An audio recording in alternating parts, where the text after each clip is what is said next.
자, 그 다음에 열이 가장 많이 닿는 부분이 이 부분하고 이 부분, 이 부분, 이 부분이 열이 많이 나요. 그러니까 나중에 이 철판 화덕을 할 때는 이 안쪽 철판에는 한 번 띠가 더 있어서 단열재를 채워줘야 돼요. 그래야지만 열이 안 그러면 이렇게 닿다가 이게 될 거 아니에요. 자, 뒤로 넘어가 보겠습니다. 요거는 기존 화덕에 비해서 한 60에서 90% 정도 나무를 줄일 수가 있습니다. 그리고 고온 완전 연소가 되고요. 그 다음에 연기도 훨씬 적고, 그 다음에 다용도로 쓸 수가 있어요. 그래서 로켓 화덕 같은 거 만들면 그름이 아무래도 연소가 잘 된다 하더라도 솥바닥에 그름이 낄 수밖에 없어요. 근데 이거는 그림이 전혀 안 끼죠.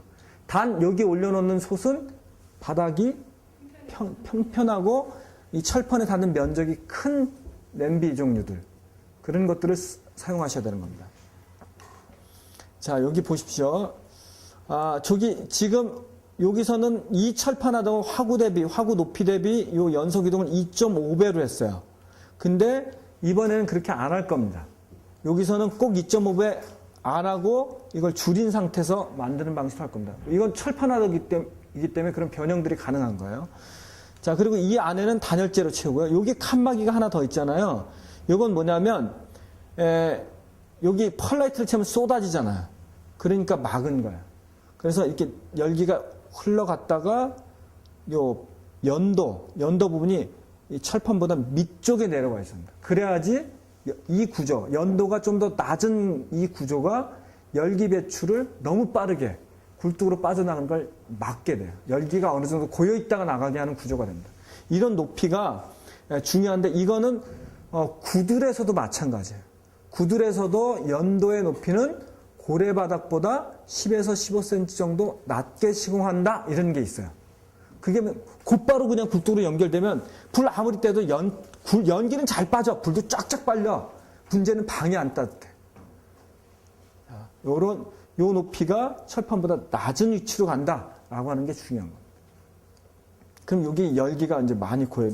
아무리 낮아도 화구보다 더 낮으면 안 되겠죠. 이게 점점 낮으면 낮을수록 여기서 역류가 걸릴 수가 있죠. 그러니까 요 높이, 중심선 높이보다는 위쪽에 있어야 되는 겁니다.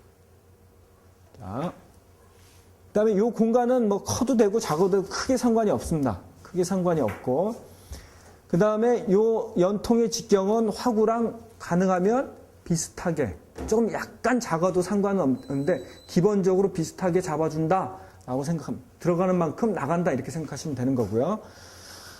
자, 이렇게 되어 있습니다. 이게 뚜껑을 여러 번 구조입니다. 근데 여기서 잘못된, 우리가 이제 초기 모델에서 저도 이제 실수를 많이 했었는데 잘못된 구조가 뭐냐면 여기에다 철판을 덮으면 이쪽으로 열이 많이 가해지잖아요.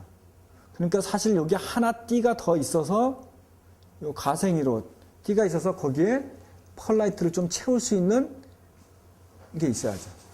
그러면 옆에 이렇게 대도 여기가 안 뜨겁죠. 그러니까 그런 것들을 주의해야 됩니다. 요런 부분들 옆에 이렇게 벽돌 같은 거 한 번 더 가생이로 쌓아주면 열이 그만큼 안 뺏기는 거죠. 그러니까 이것도 자꾸 시공하다 보면 그런 것들이 보이기 시작하는 겁니다. 자, 이 철판에 보면 요렇게 가운데 구멍을 뚫고 요렇게, 이걸 갈비살이라고 하는데 갈비살을 안 두면 휘어요.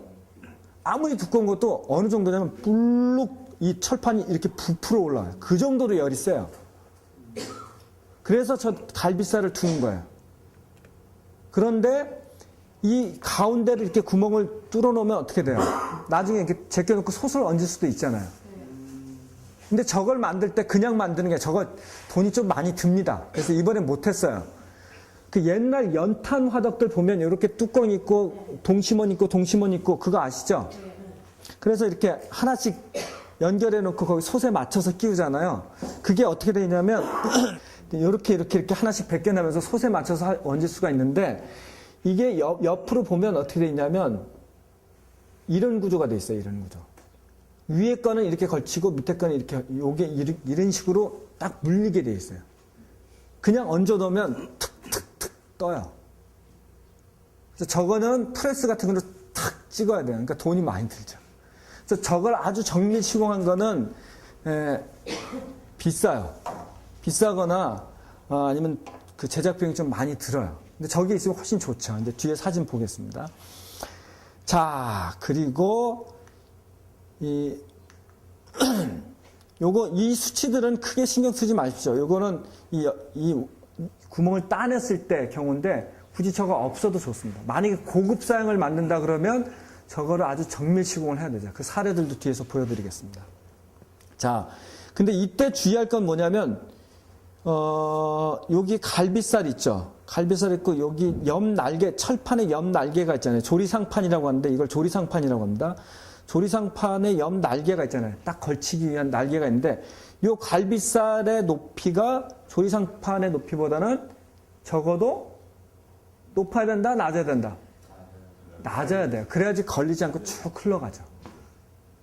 쭉 흘러갑니다. 예, 맞습니다. 그렇게 해야 됩니다. 그래야지만 안 그러면 딱 막혀요. 물론 나중에 이제 밑에 펄라이트가 있으니까 공간이 이렇게 흘러가긴 한데 그렇게 되면 그 층에 공기층이 딱 정체가 되니까 열이 또 안 가죠. 그러니까 그런 것들을 고려를 하시는 게 중요합니다. 뭐 이런 것들은 시공하면서 그때그때 용접해서 맞추면 되기 때문에 이 수치가 중요한 게 아니에요. 그러니까 이런 도면을 보시더라도 어디가 포인트다, 어디가 포인트다 이걸 딱 아셔야 되는 거예요. 자, 사례를 보겠습니다. 요거는 역시 남미 쪽 사례입니다. 여기 장작 넣는데요. 전통적 문양을 넣어갖고 아주 재밌게 했죠. 그 다음에 자, 이 철판 화덕이 전 세계적으로 어떻게 변형이 되는지 보겠습니다. 에스투파스 저스타라고 하는 게 있어요. 정의란 뜻이에요. 정의 화덕.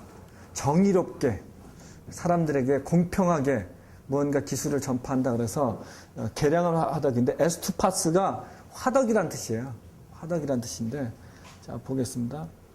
자, 이 도면을 한번 쭉 보십시오. 그냥 요거는 나중에 연통을 끼웠을 때 처지지 않게 벽돌을 쌓는 거고, 연도가 밑으로 가 있죠?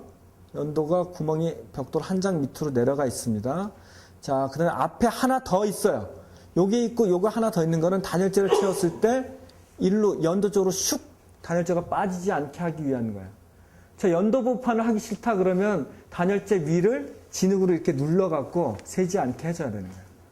그러니까 이런 응용력들이 필요한 거죠. 그 다음에 로켓 엘보가 들어가고 바깥에 채우고 단열재 채우고 철판 덮고 이쪽은 이쪽에 재를 뺄 수 있는 구멍을 만들고 그러니까 기본 개념은 안 어려워요. 자, 여기서 이 로켓 엘보가 반드시 공식대로 이렇게 2.5배 높아질 필요는 없다. 근데 높아지면 좋긴 좋아요. 확실히 화력이 좋아져요. 근데 단점은 이게 높아지면 이 화덕 몸체가 높아져 버려요. 네, 그러니까 그런 것들을 잘 조절하시는 게 필요하고요. 요거는 우리가 우리는 내화 단열 벽돌을 쓸 건데 내화 단열 벽돌이 훨씬 좋아요. 효과가 확실히 낫습니다. 근데 이 동남아시아 사람들이 남미 사람들이 이 내화 단열 벽돌이 없으니까 그냥 도기판에 톱밥을 넣어갖고 그냥 구워서 만든 거예요. 이게 장작 받침입니다. 요 판을 이런 식으로 해서 철사를 꽉꽉 묶고 그 흙으로 붙여갖고 만드는 모습이에요. 이 벽돌도 다 그 동네에서 그냥 구운 거예요. 돈이 없으니까 원주민들이 돈이 없잖아요. 자, 그림을 잘 보십시오. 자, 보십시오. 그래서 이렇게 넘어가게 되어 있습니다. 지금 이 틈이 살짝 벌어져 있는데 이렇게 불을 넣으면 했다가 단열재 채우고 넘어가서 가는 구조로 되어 있습니다. 사진 머리 입력하시고 오늘 다 시공할 거니까 저희는 벽돌로 안 할 겁니다. 오늘은 기와장이나 그냥 막돌 뭐 이런 걸로 좌대하고 몸체를 만들 거예요.